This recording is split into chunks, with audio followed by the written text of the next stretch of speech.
The midday sun spilled through the crystal windows of the Grand Marigold Hotel ballroom, glinting off chandeliers like diamonds suspended in air. A band rehearsed softly in the corner, their music drifting between the polished marble floors and golden walls. Waiters hurried about, adjusting silver trays and folding napkins. Among them was Noah Trent, a single father of 33, moving with quiet grace that didn't quite fit his worn uniform. His white shirt was neatly pressed, but his eyes held years of unspoken exhaustion and love, the kind born only from raising a child alone. Noah's hands trembled slightly as he set down a tray of champagne flutes. Today's event wasn't just any party.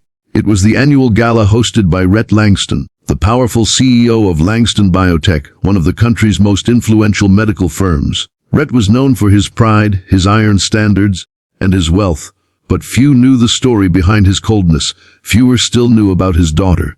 In the far corner of the hall, partially hidden behind a floral arrangement taller than herself, stood Elara Langston, her long sleeves brushed over delicate gloves that covered much of her arms. Her left cheek bore faint burn scars that peeked through careful makeup, reminders of the fire that had changed her life 2 years ago. Once a talented dancer, Elara had stopped performing after the accident that left her scarred. Her father, unable to bear the thought of his daughter being pitied, kept her sheltered, hidden even from the public eye. If you believe that kindness, second chances, and true courage can still change hearts, please like, comment, share, and subscribe to Kindness Journal. Your support helps stories like this reach more souls who still believe in the power of compassion. As the clock struck noon, Noah adjusted his body and straightened up. He'd taken the extra shift to afford his daughter's upcoming school trip. His 12-year-old girl, Rosie, was everything to him. Bright, curious, and endlessly loving. She was the reason he endured double shifts, the reason he never complained. When Rhett Langston entered the ballroom, the air seemed to tighten. His presence demanded attention. Tall, silver-haired, dressed in a tailored navy suit that whispered power.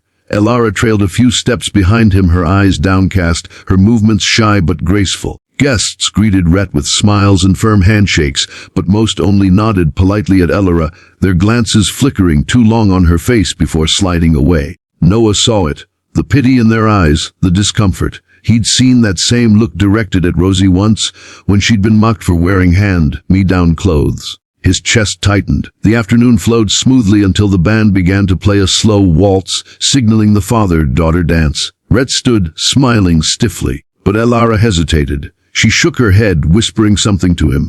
Noah, standing near the refreshments table, saw the frustration flash across Rhett's face before he forced a smile for the crowd. He extended his hand again, but Elara backed away slightly, her eyes glistening. The whispers started. "She's refusing to dance," someone murmured. "Maybe she's embarrassed." Another replied softly. Rhett's jaw tightened. For a man used to control, being publicly rejected, even by his own daughter. Cut deep, he turned away, muttering something under his breath, leaving Elara standing alone in the middle of the ballroom. Noah's heart clenched. Something in Elara's trembling hands, the silent tears forming in her lashes, reminded him of Rosie the first time she sang in public and forgot the lyrics halfway through, paralyzed by fear. He remembered stepping up, holding her hand, and singing along until she found her courage again. The music still played. The guests watched awkwardly. Noah set down his tray. His body moved before his mind caught up. He stepped forward quietly, his black shoes gliding over the polished floor. The murmurs hushed as the waiter, approached the CEO's daughter. Noah stopped a few feet away from Elara and, with a small bow, extended his hand. For a moment, she just stared, startled. Then, through the blur of embarrassment and fear, she saw something different in his eyes, not pity, not curiosity, but warmth. The kind that said, "I see you, not your scars, you." Elara's breath caught. Slowly, hesitantly, she placed her gloved hand in his. Gasps echoed. Rhett turned sharply, disbelief etched into his face, but before he could react, the music swelled, and Noah guided Elara gently into the rhythm. At first, she stumbled, her body stiff, her mind screaming that this was wrong, that everyone was watching. But then Noah whispered softly, not words, just reassurance through his steady movements.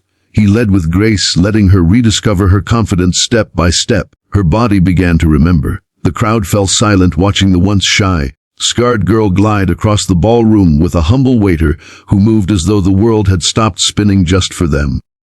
As they twirled, sunlight hit Alara's face, highlighting her scars. But in that moment, they didn't look like flaws, they looked like art, like strength, like something beautifully human.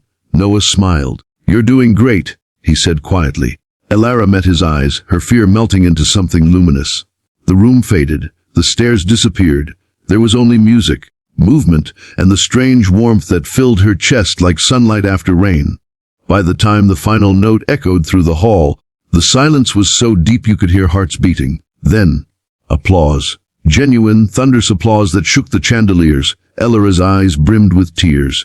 She curtsied awkwardly, laughter breaking through her sobs. Noah simply bowed and stepped back, ready to fade into the background again. But before he could, a hand clamped on his shoulder. Rhett Langston. The CEO's face was unreadable. For a moment Noah thought he was about to be fired on the spot. But then Rhett exhaled shakily, looking at his daughter. Really looking at her. For the first time in years. Alara's cheeks were flushed, her eyes alive. She was glowing. Rhett's voice broke slightly. "Thank you." He said the words heavy with pride, regret, and relief. That evening, after the guests left and the last of the champagne was cleared, Rhett asked Noah to stay. The two men stood near the empty dance floor, the air thick with unspoken truths. Rhett stared at the spot where his daughter had danced. "You did something I couldn't," he murmured. "You reminded her she's still her." Noah smiled humbly. "Sometimes all someone needs is a reminder they're not broken, sir." Rhett's gaze softened, his pride melting under the weight of humility. "You have a daughter, don't you?" Yes. Rosie, 12. Rhett nodded slowly. "Then you understand." The CEO turned toward the stage where Alara now sat alone, her scars bathed in golden evening light, her fingers gently tracing the rhythm of the song that had set her free. For the first time, Rhett didn't see the scars. He saw his daughter's courage. Days passed, and news of the waiter who danced with the CEO's daughter spread through social media. But Noah didn't care for the attention. He returned to work, the same quiet man, focused on doing his job and raising his daughter. Then, one afternoon, as he walked Rosie home from school, a sleek black car pulled up beside them. Rhett Langston stepped out, looking different, softer, humbled. He smiled at Rosie. "You must be the famous daughter your father talks about." Rosie grinned shyly. "You know my dad." Rhett chuckled. "I owe your dad more than you can imagine." He handed Noah an envelope. Inside was a job offer, a permanent position at Langston Biotech as an event coordinator. Double his current pay, benefits included. But it wasn't the offer that stunned him. It was the handwritten note inside, signed by Alara. "Thank you for helping me dance again. You reminded me that beauty isn't about what the world sees. It's about what we feel when we move without fear." That night, Noah tucked Rosie into bed and stared out the window, thinking of how one small act of kindness had changed so many lives. He'd stepped forward that day without thinking, not as a hero, not for recognition, but simply because he saw someone hurting. And in doing so, he had unknowingly broken the pride of a powerful man and helped heal the heart of his daughter. The next weekend, Rhett invited Noah and Rosie to a charity ball, this time as guests. When the band began to play, Alara crossed the floor toward them, her dress flowing like sunlight through silk. She smiled shyly at Noah before turning to Rosie. "Would you dance with me?" she asked. Rosie's eyes widened, then sparkled with joy. Together, the little girl and the scarred young woman spun across the dance floor, laughter ringing louder than any music. Rhett and Noah watched from the sidelines, tears silently tracing their smiles. For once, pride wasn't standing in the way. It was gone, replaced by gratitude, love, and the shared understanding that life's true beauty lies in second chances. If this story touched your heart, if it reminded you that kindness and courage can heal even the deepest scars, please like, share, and subscribe to Kindness Journal. Let's keep spreading hope one story at a time. Special request: tell us in the comments, would you have stepped forward like Noah did? Your thoughts might inspire someone who needs courage today.